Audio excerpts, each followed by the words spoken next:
Voila! Voila, indeed. Hold on, let me make sure the mics are good. Hey, they are. They're good. We're good. Morning to you. Good morning. How are you? I'm well. How are you? I'm good. It's hump day. That's what I hear. We've made all it day to long, hump day. even. Yes. Kind of stepping folks through that midweek part of their way towards the weekend. We start looking at the weekend at 4:30 in the morning on Monday, or even It's a look ahead. Sunday night. It's always a look ahead. It really is. It's always a look ahead. And on this Wednesday, there actually is a lot to look ahead to. One of the bigger things happening right now isn't happening directly in our part of the world, but it's going to impact us. A vote going on in D.C. So let's take you to D.C. right now, in fact, where the House is actually deliberating before they take a vote on the American Relief Plan. This is on behalf of Joe Biden's administration here to help Americans struggling from the pandemic. They actually just went through a vote to adjourn before even taking a vote. That obviously did not pass. And so they are staying. Clearly, and we'll be voting on passing this now. Obviously, the House had it before, went over to the Senate, made some changes there, back to the House for its final approval. It is expected to pass, obviously, with Democratic control of the House expected to pass. Joe Biden expected to sign it once it gets to his desk. As soon as we find out that it does, you can be sure that we're going to send you a push alert to let you know when you can expect stimulus checks in your bank account. Yeah, a lot of them saying before the end of the month, that kind of thing. So right. Again, we'll follow that for you. Something else we're following for you as well, the pop-up vaccine clinics. Yes. Happening in and around our part of the world. Actually, our Kelly Hubbard was talking about some of that this morning, one of those great locations. Yes, the EBR Lotus Center, that's the new facility that opened up there. She was live there this morning because later, maybe in about 30 minutes, about an hour, they're going to start offering vaccine appointments. It's a pop-up event that they're hosting every single week. And she was saying, what happens if you run out of vaccines? Right. What's the plan from there? Yeah. And they told her, rest assured, we will have them for people who want them. That is the key word, people who want them, and schedule an appointment to get one.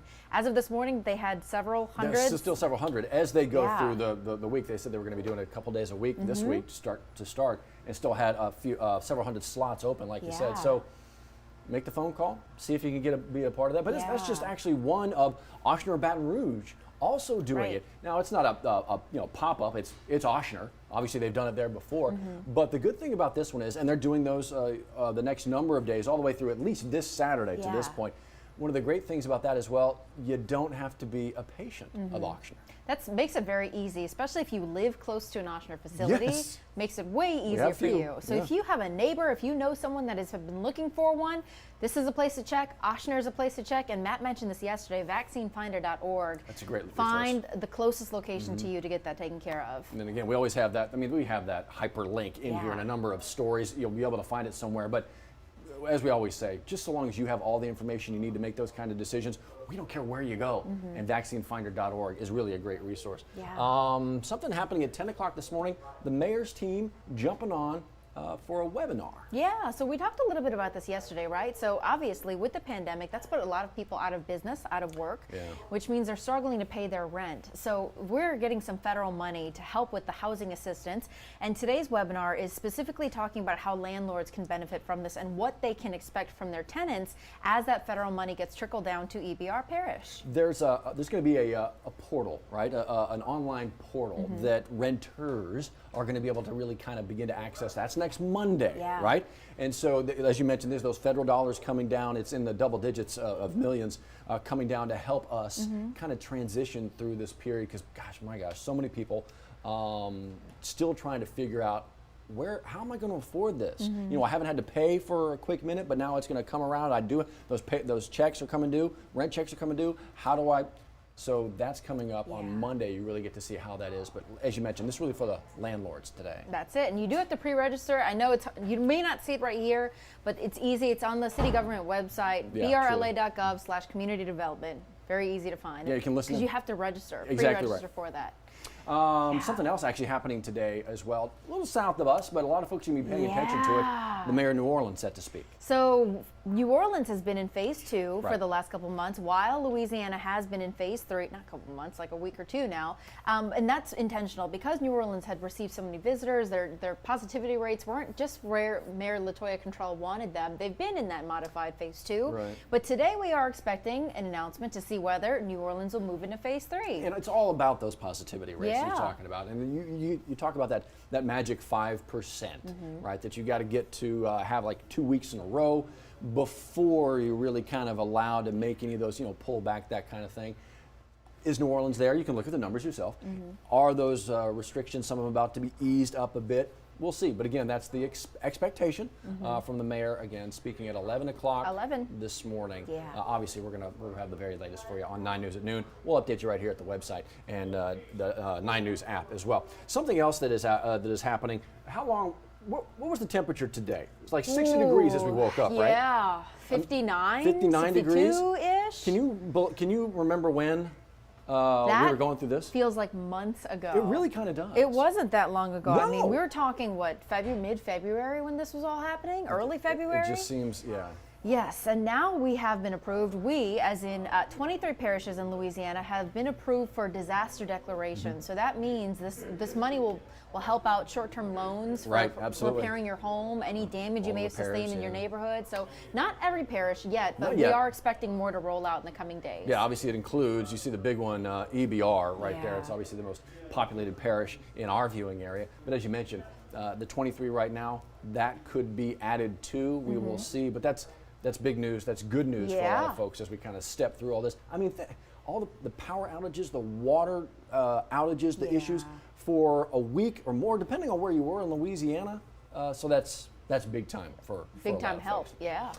We made mention of the weather. Might as well step us through this there, Dr. Dr. Steve, looking so pretty. Smiling. 70? Because you have a forecast that's come on. shining like that. Come on, right? So while it is supposed to stay nice for the next couple days, we are anticipating some rain to start trickling through, maybe the weekend, maybe Sunday into Monday. So that is what we're keeping our eyes out. And again, we just want to get a good look a couple days in advance so you're not kind of blindsided when that does come through. And it is really, those numbers, Steve's forecast, like he was talking about, some of the models were a bit scattered. They're starting to kind of narrow in a little bit. And so when you look at the possibilities for that rain, it really is that Sunday into Saturday, that next week looking, the popular term is unsettled. That's basically my state of mind all the time. But that is what you start to see as you see those 40 and 50% chances of rain. But that's next week, meaning that this week really is going to be pretty good. And it's starting off that way. It's a perfect car wash forecast. It really is, as Steve says. Go ahead, man. Get out there and wash your car. Take advantage of it. Take advantage of it. Good day for a little bit of baseball. Yes, indeed. And this is LSU talking about their win over Texas Southern last night. Nice to get back on track for those Tigers. Texas Southern also happens to be the Tigers, but the Purple and Gold Tigers with a win. Ooh, and now will we see this moving forward, some kind of consistency? Well, that's the thing. Including last night's game, LSU had 6 games to go before the SEC season begins, that 30-game grind, right? Yeah.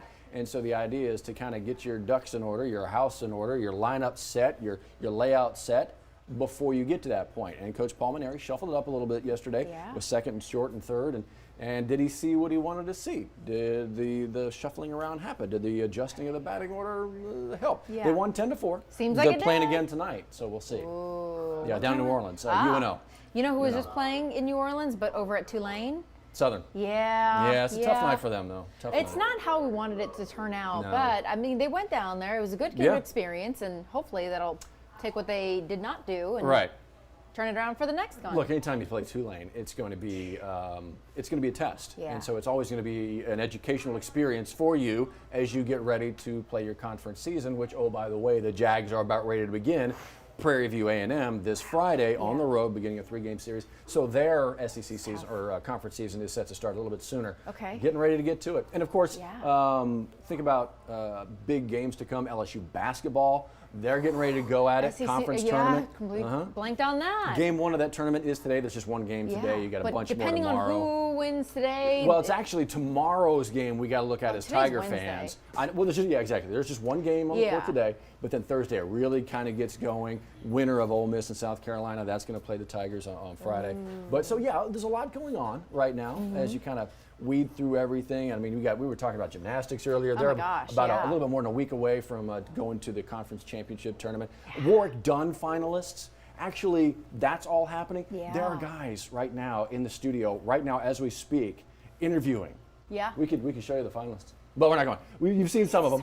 You've seen Yeah. some of them. But that's all going on. I mean, these are the uber high school stars in the area. That's a lot of fun. That's happening right now. And what's cool to see is they're still getting recognized in this weird time where games have been canceled, where seasons have been canceled and postponed. We're still seeing these stellar kids, these stellar student athletes shine because they deserve that recognition for their hard work, especially for adapting during this weird year. What a year. Yes. What a year to be able to maintain that level of focus, that just being able to go ahead and get straight through it. I mean, just from the coaches to the parents to the teachers to everybody involved with all of that, the ability to give those student athletes, and just anybody, any student, regardless of athlete or not, the ability to stand up and be able to move forward. You did it, kid. Oh my God. Yeah. So many kowtows to all those who helped just kind of maintain and stand up and push forward. It has been a heck of a year. We're not done. We're not done with it. Nope. Still got some ways to go. Yeah, and that's why we're going to keep you updated here on WAFB Plus, where we have more time to talk about this and to go into depth and talk about things that you want to hear, right? Yeah. So when we talk about 9 News Now, we're briefing you on the daily headlines, the things that you need to know before you step out, or you know, even if it's water cooler talk, especially if it's about vaccines, or you know someone that needs a vaccine.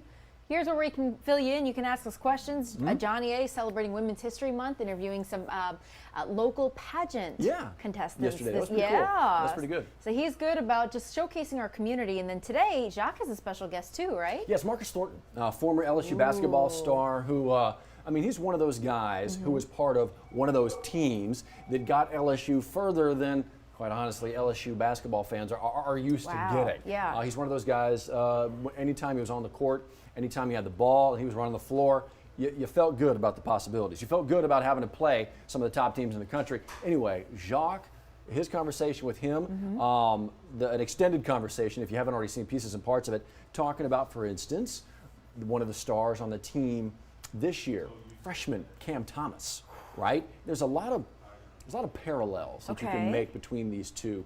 And do you see a little bit in him? Do you see a little bit in yourself? That kind of thing. It's an interesting conversation. Wow. The extended interview coming up today, 1 p.m. And he's knocked every single one out of the park already. I'm not just saying that. It's just fascinating. Even Skip Burtman talk about making history here. So fascinating to see. 1 o'clock. Yeah. And then if you want to find out what's going on, what's cool, what's trendy, what's delicious, Louisiana Weekend. Well, I am He is no, I'm the not treat. I'm such a snackable treat. Louisiana Weekend, exactly right. Fridays at 3 o'clock. Yeah. So maybe you waited to the last minute to figure out something to do. There's always something going on. And as more things kind of open up and we get to ease back into our semi-normal, this is such a great way to do it. Yeah. And those last minute ideas, and there's so many of them. I know. We have an entire reporter dedicated to finding that, narrowing them down, and showing you. Yes. Oh, yeah. She's got a hard task, trying all the foods, finding all the places. It's a great time. Oh my gosh, I would just be eating all of it. Just galore. Eating all of it. Actually, what was today? Today was National Landline Day. Yes, it was. National Landline Telephone Day. Yeah, when I first heard it, I thought it was landmine, like explosion, like putting attention on landmines. And so, no. Landline. It's got a wire attached to it. Because this was the day that Alexander Graham Bell first was that first phone call. You know, come here, Mr. Watson, I need you, or I need to see you, that whole thing. Very nice, Mr. Williams. Well, Wikipedia. But so today's that anniversary. Yeah. You were saying you don't have?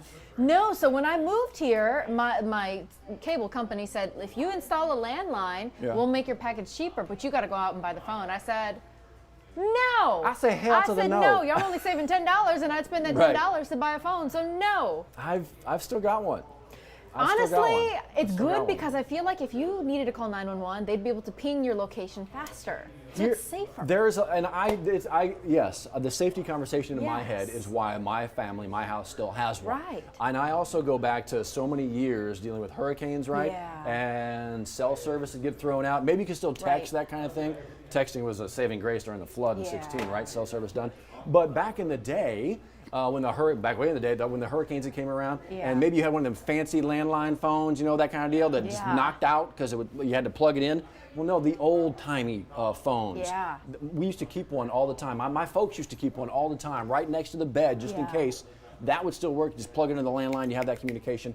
So there's that still in my head. So yeah. Which is good. It's all a safety precaution. My dad, he worked for Motorola. He did the same thing. So he knew the value of having a backup case of communication. I don't know if it's worth a day, a national day, National Landline Day. Just to educate kids now, I think it's worth it. Edumacation. Wait till they see the rotary phone. You gotta do a little workout. Did you ever use a payphone? Just the dial. I did. Did you talk really? about that? Yeah. 25 cents per call, and then 25 you had to cents. fill it again. I know. You get like 10. You get like 10 seconds. All right. So there you go. Enjoy National Landline Day. Yeah. Maybe you could Make a dial phone in and call. watch us on landline. Ooh. Does that even work? I don't know. Will it sound like the AOL? Yeah, the probably. You get that annoying dial tone. And that's just awful. Well, it's just a horrible internet connection speed. So there you go. We're going to do this every morning for you at 9:15, stepping you through the day. That's it. Letting you know what's going on, letting you know a little of the absurdity as well. Absurdity. All Good of it. word. But next big broadcast coming up at noon. Yes, indeed, with Scotty Hunter. Yeah. In between then and now, we'll update you right here at WAFB.com and, of course, the 9 News app. Always something going on, so we'll hope to keep you informed. That's it. In the meantime, have a great day. We'll see you soon.